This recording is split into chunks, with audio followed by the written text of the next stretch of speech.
Hello and welcome to our video lesson of finding the circumference of a circle.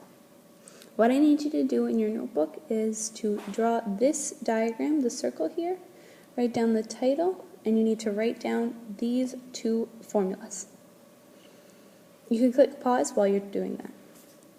Okay, let's start by talking about what these formulas mean. These two formulas, c equals 2 pi r and c equals pi d, are how we calculate the circumference, which is the area around the outside of a circle. Inside both of the formulas, there are different letters which mean different things. The C represents the circumference. Pi represents the letter pi, and R in this situation, R, represents the radius, which is this distance here. The radius is the distance from the outside of the circle to the very center of the circle. This is R. Whereas in this formula, instead of using an R, we have a D. Also, instead of adding, we don't have the 2, which we have in the one before. We don't have a 2 here. There's just no number there. That is because D is this whole distance across the circle.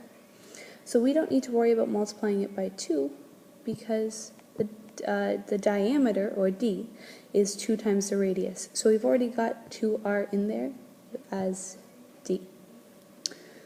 Here's the important thing. You need to know how to use this formula. We're going to do this example here. You don't need to write down the whole thing.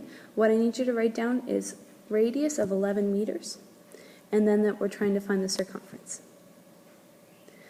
Because in the question we've been given the radius, we are going to use our formula with the r, with our radius in it. So I'm going to start by writing down our formula. You should write this down as well. 2 pi r.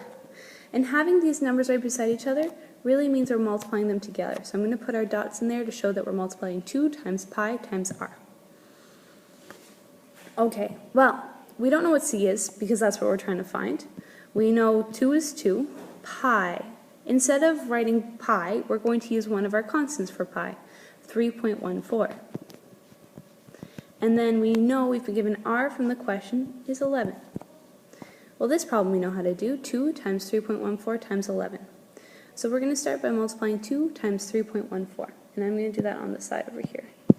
Just going to erase this part so we have some room for it. Okay, 3.14 times 2. Okay, we've got a decimal here. When we're multiplying by a decimal, remember we ignore the decimal and multiply like normal, and then at the end add the decimal in. So 2 times 4 is 8, 2 times 1 is 2, 2 times 3 is 6.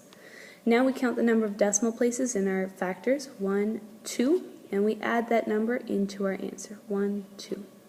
So now we have that 6.28 times 11 is equal to our circumference. So now we're going to multiply 6.28 times 11. I'm going to erase some more so we have some more space to do that over here. So I have 6.28 times 11.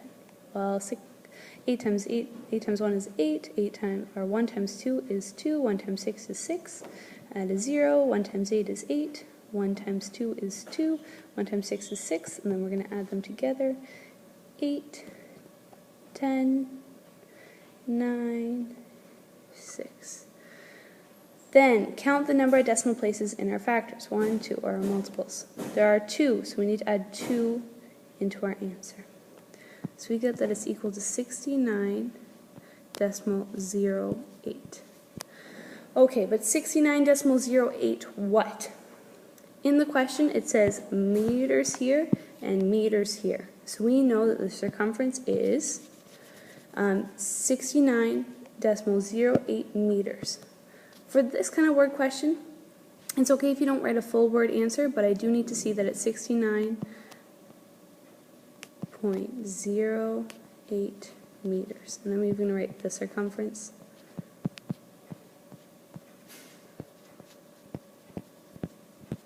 is 69.08 meters. Okay, here's another really, really important thing that I did here. Look at the way I wrote this question.